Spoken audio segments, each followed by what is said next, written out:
اعوذ باللہ من الشیطان الرجیم بسم اللہ الرحمن الرحیم عزیز طلبہ طالبات السلام علیکم۔ عزیز بچوں، آج ہم لوگ نحم اور دہم دونوں کلاسوں کا ایک مشترکہ ٹاپک ہے تشبیہ۔ اس کو آج ہم لوگ ڈسکس کریں گے۔ تشبیہ اردو ادب کا ایک بہت اہم پوائنٹ ہے، خاص طور پہ تحریر میں حسن پیدا کرنے کے لیے ادیب اور شاعر لوگ اپنے کلام میں اس صنعت کو استعمال کرتے ہیں۔ اس لیے تشبیہ جو ہے یہ ایک بہت ہی اہم پوائنٹ ہے۔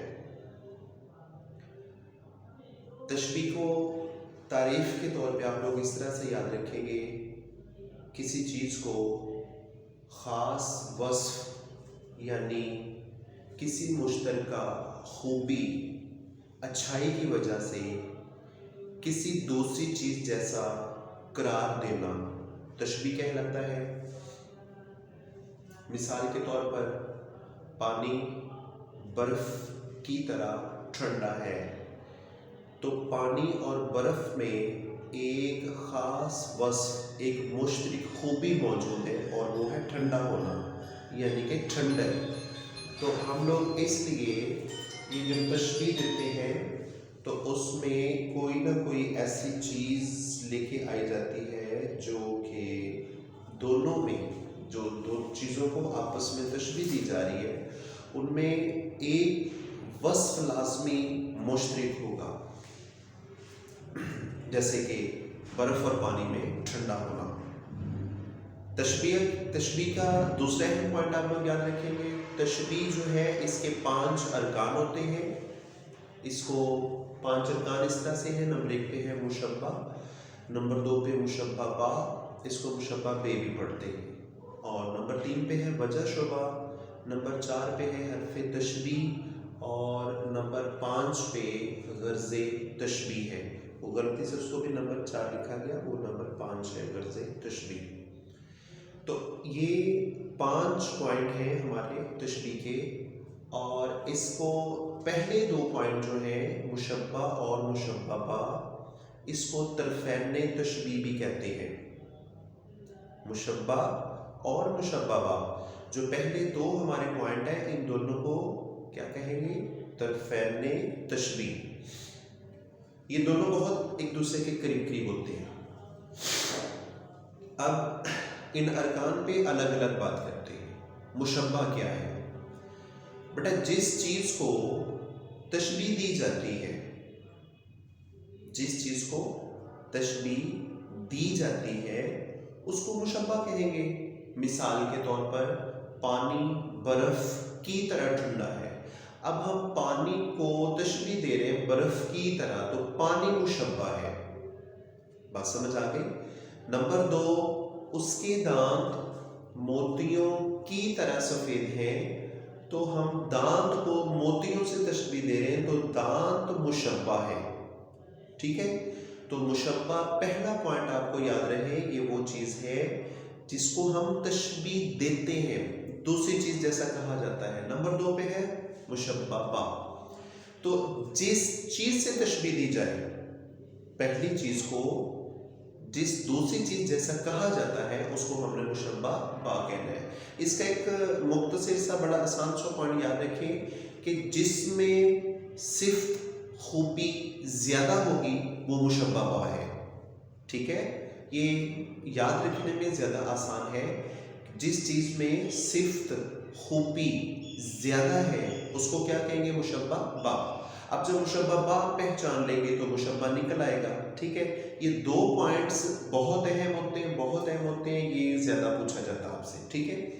اب پہلا نمبر 2 پہ مشبہ با کے لیے مثال اسی کو لیں گے، پانی برف کی طرح ٹھنڈا ہے، اس میں پانی ہو گیا مشبہ۔ اب دیکھیں ٹھنڈک زیادہ کس میں ہے؟ برف میں، تو برف ہمارا مشبہ با بنے گا۔ اسی طرح اس کے دانت موتیوں کی طرح سفید ہے، تو دانت سفید ضرور ہیں، تو دانتوں کو ہم کس جیسا کہہ رہے ہیں؟ موتیوں جیسا، مطلب موتیوں کی خوبی، موتیوں کی صفت زیادہ ہے، تو موتی مشبہ با بنے گے۔ نمبر 3 ہے وجہ شبہ۔ وجہ شبہ دونوں میں مشترک صفت کیا ہے، اچھائی کیا ہے، دونوں کو ایک چیز کو دوسرے جیسا کیوں کہہ رہے ہیں؟ تو اس میں بیٹا ہم لوگوں نے دیکھنا ہے جیسے کہ پانی برف کی طرح ٹھنڈا ہے، تو یہاں مشترک صفت ان کا ٹھنڈا ہونا ہے۔ پھر حرف تشبیہ جو ہے یہ پہچانے جاتے ہیں کی طرح، کی جیسا، مانند، مثل، ہو بہو، بالکل، اس طرح سے اور بہت سارے لفظ جو ہے نا وہ حرف تشبیہ میں آ سکتے ہیں۔ تو یہ لفظ جو ہے نا یہ پہچانے جاتے ہیں، حرف اس کو ہم کہیں گے۔ اور غرض تشبیہ جو ہے یہ ہم نے یہ کہا کہ ہم نے ایک چیز کو دوسری چیز جیسا کہنے کی وجہ، یعنی کہ جو خوبی بیان کی ہے وہ بتانی ہے ہم نے۔ پانی برف کی طرح ٹھنڈا، تو وجہ شبہ ہو گیا ٹھنڈا، اور غرض تشبیہ آ جائے گی ٹھنڈک، ٹھیک ہے؟ یا وجہ شبہ میں اگر آپ لکھ دیں تو ٹھنڈک، تو غرض تشبیہ میں آپ لکھ دیں گے ٹھنڈا ہونا، دونوں طرح سے ٹھیک ہوگا۔ اس کے سامنے میں نے کچھ 4 مثالیں لکھی ہیں اور اس میں مختلف کلر سے میں نے اس کو ہائی لائٹ کیا ہے۔ نمبر 1 پہ ہے اس کا دل پتھر کی طرح سفید ہے، تو یہاں پہ آپ یاد رکھیے گا دل پتھر تو نہیں ہوتا، لیکن اس کا سخت ہونا، اس کے رویے کا عجیب ہونا، ہم اس کو یہاں پہ بیان کرنا چاہتے ہیں کہ اس کا دل پتھر کی طرح سخت ہے، تو دل جو ہے اس کو ہم پتھر جیسا کہنا چاہتے ہیں، تو دل مشبہ ہے۔ اور نمبر 2 پتھر، چلیں یہاں پہ اس طرح موازنہ کر لیں کہ دل اور پتھر میں سخت کون ہے؟ پتھر زیادہ سخت ہے، تو پتھر ہو گیا مشبہ با۔ جب پتھر مشبہ با ہے تو دل کیا ہوگا؟ مشبہ، ٹھیک ہے؟ یہ 2 چیزیں آپ کی کلیئر ہو گئی۔ اس کے بعد کی طرح حرف تشبیہ ہے، سخت جو ہے یہ اس کا وجہ شبہ ہے سخت ہونا، اور غرض تشبیہ میں جا کے آپ لکھ دیں گے سختی۔ دوسری مثال، زید حاتم کی طرح سخی ہے، تو یہاں پہ نمبر 1 پہ زید مشبہ ہے، حاتم ایک بہت بڑے سخی کا نام ہے، اس کی سخاوت ایک ضرب المثل ہے، تو ہم زید کو حاتم کی طرح کہہ رہے ہیں، زید مشبہ اور حاتم کیا ہوگا؟ مشبہ با۔ کی طرح حرف تشبیہ ہے، سخی ہونا یا اس کی سخاوت، یہ وجہ شبہ اور غرض تشبیہ بنے گا، تو وجہ شبہ میں آپ لکھ دیں سخاوت اور غرض تشبیہ سخی ہونا۔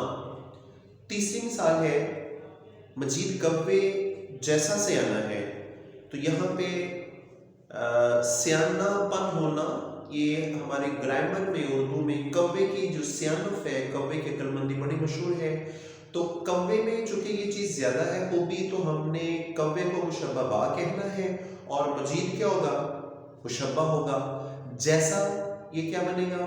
حرف تشبیہ بنے گا، اور سیانہ یہ اس کی عقل مندی اور اس کا عقل مند ہونا، تو اس کو 2 جگہ پہ آپ بیان کریں گے، وجہ شبہ میں لکھ دیں اس کی عقل مندی، اور غرض تشبیہ میں عقل مند ہونا۔ آخری مثال ہے میرا بھائی شیر کی مانند بہادر ہے، تو یہاں پہ میرا بھائی مشبہ، شیر مشبہ با، کی مانند یہ کیا ہو جائے گا؟ حرف تشبیہ، اور بہادر ہونا یہ اس کی وجہ شبہ ہے بہادری، اور غرض تشبیہ بہادر ہونا یا بہادری، دونوں لفظ جو مرضی لکھ دیں آپ کی۔ تو یہ بیٹا 9 اور 10 دونوں کلاسز کا یہ سیم ایک ہی ٹاپک تھا، اس لیے میں نے دونوں کلاسوں کو اکٹھا ہی یہ لیکچر جو ہے نا وہ سینڈ کرنا ہے۔ اس کو بہت اچھے طریقے سے دیکھیے گا، خاص طور پہ اس کے ارکان تشبیہ آپ لوگوں کو پتہ ہونا چاہیے۔ تشبیہ کے ارکان تشبیہ 5 ہوتے ہیں، پہلے 2 پوائنٹ مشبہ اور مشبہ با کو طرفین تشبیہ بھی کہا جاتا ہے، اور کتاب میں اس کے 4 پوائنٹ ہیں، گرامر کتاب میں 5 پوائنٹ ہیں، گرامر والے نے اس کے 4 پوائنٹ بنائے ہوئے، ٹھیک ہے؟ تو وجہ شبہ اور غرض تشبیہ قریب ایک جیسی چیزیں ہیں، اس لیے اس کو گرامر والے نے ایک ہی پوائنٹ دیا ہوا ہے۔ تو آپ لوگ اس کو بیٹا کتاب سے بھی دیکھ لیں، اور گرامر میں یہ آپ کے موجود ہے، وہاں سے اس کو بہت اچھے طریقے سے دیکھیں، پڑھیں، اور اس کو یاد کرنا ہے۔ خاص طور پہ اس کی مثالیں لکھیں، اور پھر اس کو الگ الگ اس کا آپریشن کریں، اس کا مشبہ علیحدہ لکھیں، مشبہ با علیحدہ لکھیں، اس کے تمام ارکان جو ہیں اس کو الگ الگ سے درج کریں۔ اللہ حافظ۔